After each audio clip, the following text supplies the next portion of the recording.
Life could be a dream. Life could be a dream. Filthy Frank. Where to begin?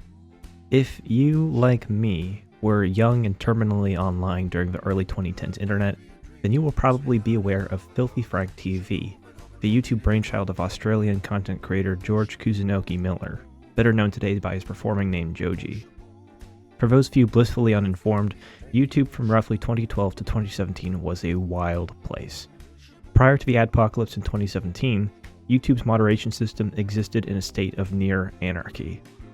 Edgy and controversial styles of content, including skits and commentary, flourished, with provocative creators such as Leafy is Here, H3H3, and iDubbbz all gaining massive traction. It was in this fertile environment that Papa Franku emerged as an influential figure. My dick gets bigger, 'cause I'm a crazy...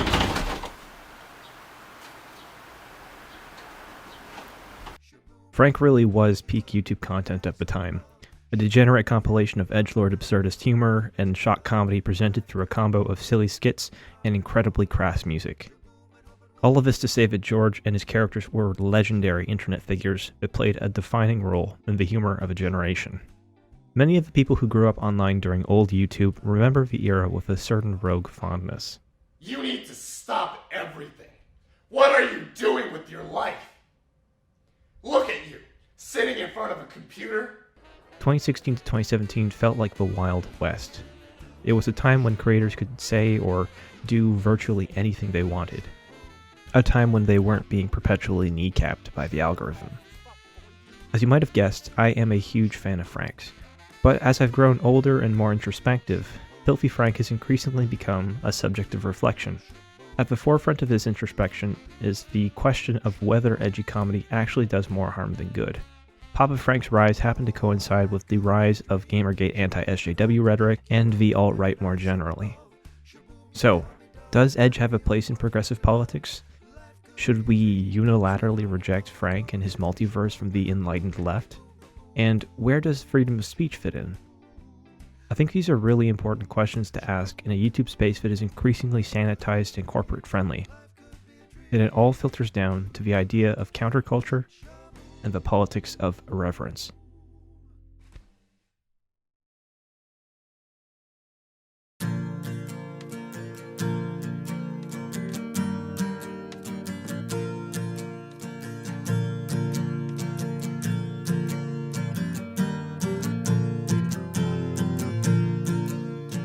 The Marriam-Webster dictionary defines reverence as honor or respect felt or shown, a gesture of respect. Irreverence, on the other hand, can be defined as the opposite, a lack of reverence. When I'm talking about the politics of irreverence, therefore, I'm referring to the use of irreverence in a way which upsets some element of social or political life, exactly what edgy humor is designed to do. I know oftentimes we don't view jokes as inherently political artifacts. However, if you consider the subject a little further, you begin to realize that politics have historically been deeply embedded in comedy. For instance, court jesters could poke fun at medieval kings in ways which would easily get even the most powerful nobles Robloxed. Even today, a hot Twitter take phrased in a meme format is far less likely to get you cancelled than an outright serious statement with the same sentiment. In other words, jokes make topics and ideas that are inaccessible accessible. What's important to note here is that irreverence in comedy always exists in reference to an established norm. If there is a perception that something ought to remain sacred, comedians can use jokes to poke holes in the narrative and tear the illusion of grandeur down. Back in the early aughts, as with today, this perceived narrative was that of political correctness. I'm doing air quotes here. And Frank's content focuses almost exclusively on tackling PC culture. You name a social convention, he breaks it. Probably my favorite video out of Frank's catalog is one titled 100 Accurate Life Hacks, in all caps. It's an incredible piece of absurd bullshit humor that is really the epitome of the Filthy Frank brand, satirizing the popular life hack content of the time by splicing in a plethora of wild and extremely edgy off-kilter jokes. But don't take my word for it. Here are some highlights. Now you can put both cigarettes in your nose. Become a homosexual. You can take yourself out of this existential nightmare. Allahu life hack. Ravioli, ravioli. What's in the pocket only?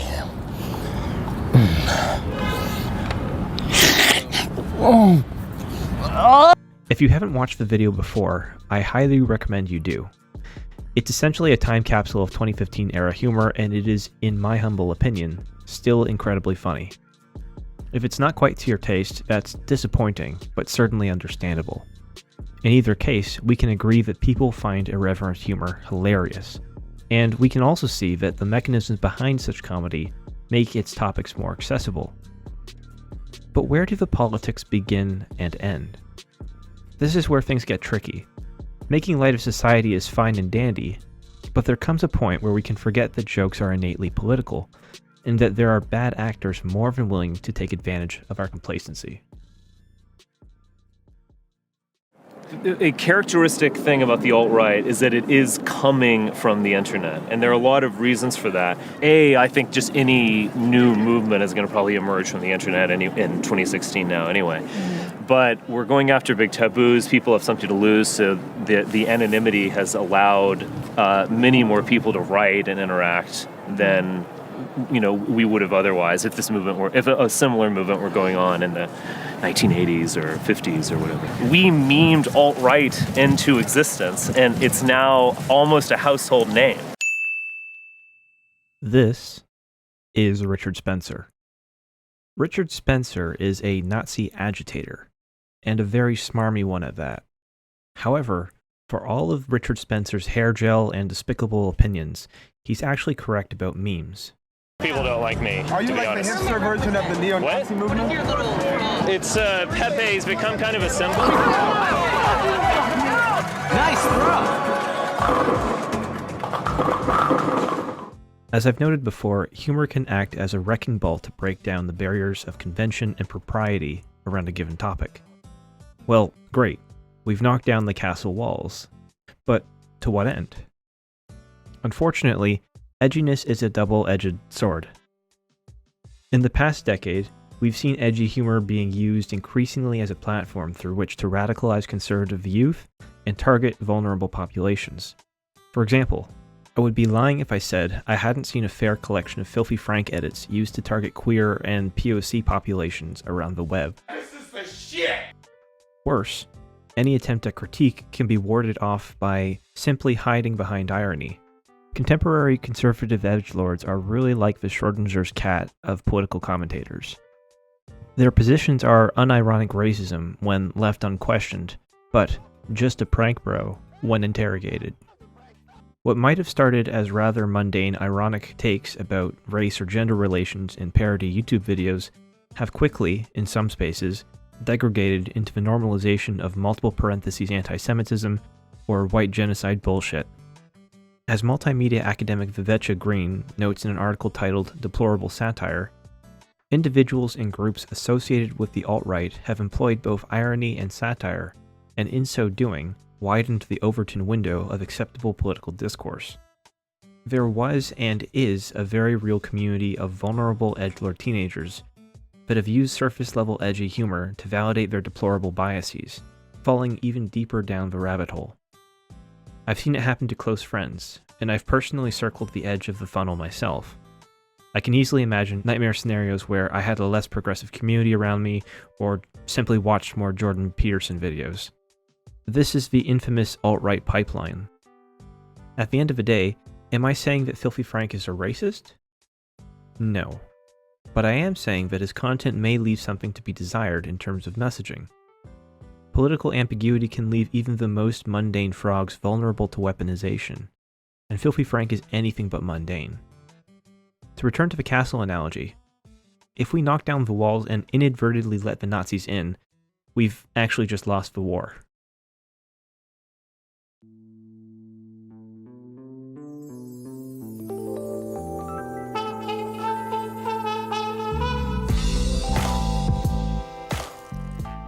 Okay, so admittedly, it's not sounding great. it would be very easy to point at Frank memes in alt-right spaces and then say, alright lads, case closed, shut it down. But I think that this perspective lacks nuance and is generally pretty impractical. I want to give my best defense of content like Frank's because I think there is value in embracing edgy irreverence, especially when it comes to engaging in socio-political discourse. Let's start off by tackling some of the pragmatics of free speech with a really simple thought experiment. Tell me if you've heard this one before. A parent tells their kid not to say the word fuck. What, in your opinion, is the kid immediately going to do when the parent is not around? If your answer was that the child would immediately quietly comply and never use the word fuck again, you're a fucking moron. Of course they're going to start swearing like a sailor. The same goes for any other sort of taboo behavior, whether that be jokes or not. There can be a perverse pleasure in violating social norms. After all, the forbidden fruit is always the sweetest. Therefore, by attempting to forbid it, you've actually incentivized irreverent behavior. Moreover, by banning the fuck word simply by virtue of its impropriety, the parent in this experiment fails to either educate the kid on why it's wrong to use the word, or alternatively to reflect on their own reasons for disliking it. Similarly, solving racism, sexism, or homophobia isn't as easy as combating jokes that poke at the issue. These are systemic problems that are byproducts of deep-seated perspectives and material conditions, which incentivize hateful rhetoric. In a nutshell, we're putting a band-aid on a tumor. This is cancer. Given this conclusion, we're forced to ask the question, what utility does policing speech provide? And, honestly, I'm doubtful that it gives any. That said, this is really more of an argument demonstrating why it's impractical to prohibit the naughty jokes or words. I still have to make the case for why edginess is okay, and here's the caveat. I do think it's okay. I simply believe that there's a right way and a wrong way to be edgy.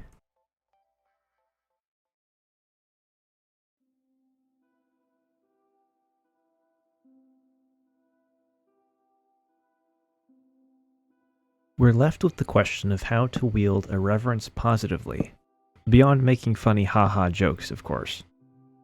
How might we achieve comedy aimed towards positive goals? To that end, I think we can identify two different categories of irreverent humor: comedy which is inclusive or exclusive. I won't go too deep into exclusive humor, because it's what you might expect when satire is predicated upon bullying or othering people based on some intrinsic characteristics. I've already partially touched on this in my analysis of the alt-right's takeover of edgelord humor. However, while a racist might use edgy humor to belittle, I believe that there is also ample opportunity to use edgy humor to break down barriers and build multicultural communities. Thankfully, one of my favorite cultural Marxists, Slavoj Zizek, backs me up on this one. As he demonstrates, racial humor can actually help to build a sense of camaraderie amongst different ethnic groups and highlight the fact that their so-called differences are actually kind of absurd. But I'll let him explain a little more clearly. The way they approach the problem is that instead of resolving it, the predominant effect is just to keep it under check and allowing the true problem, racism, sexism, to survive in a more covered up version and so on and so on. Let's take racist jokes.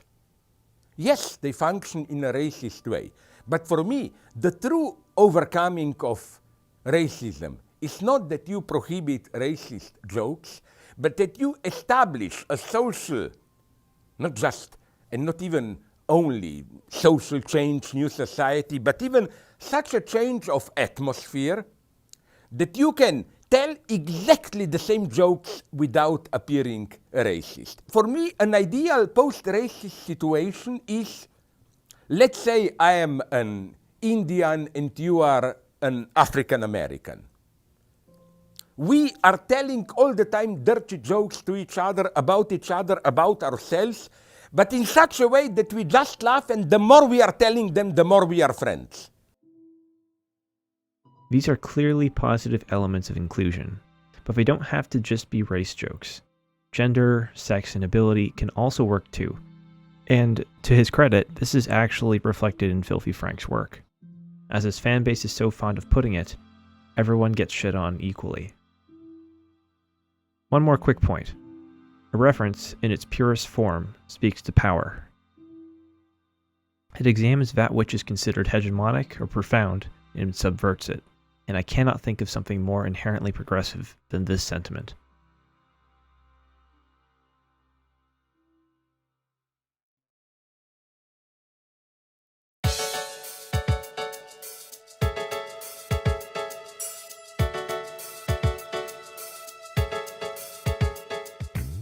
So, what's my final assessment?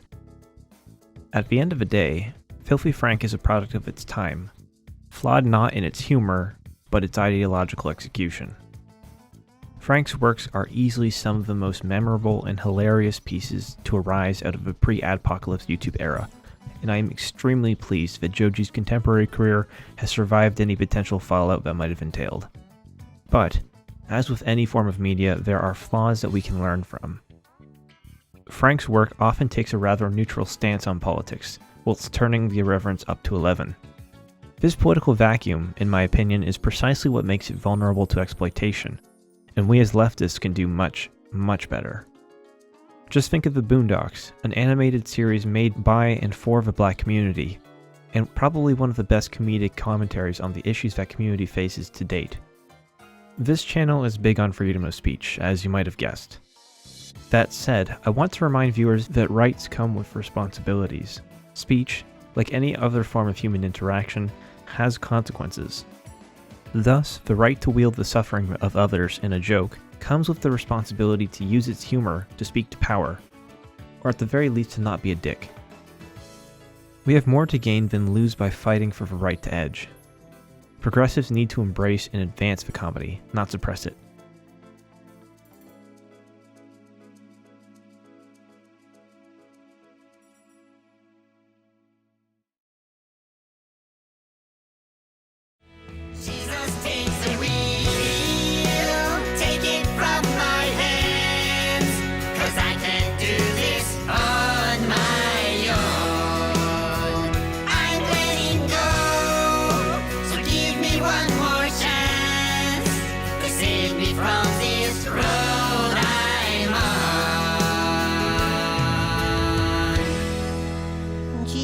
Take the wheel.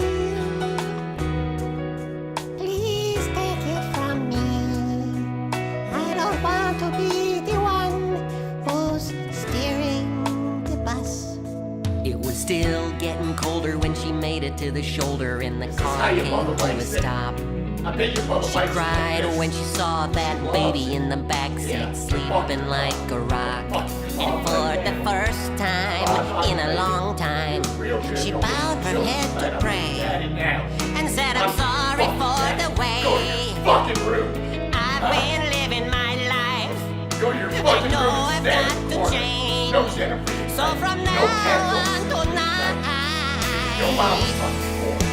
Jesus takes the wheel. It's filthy Mud Night. motherfucker. It's filthy Mud Night. piss.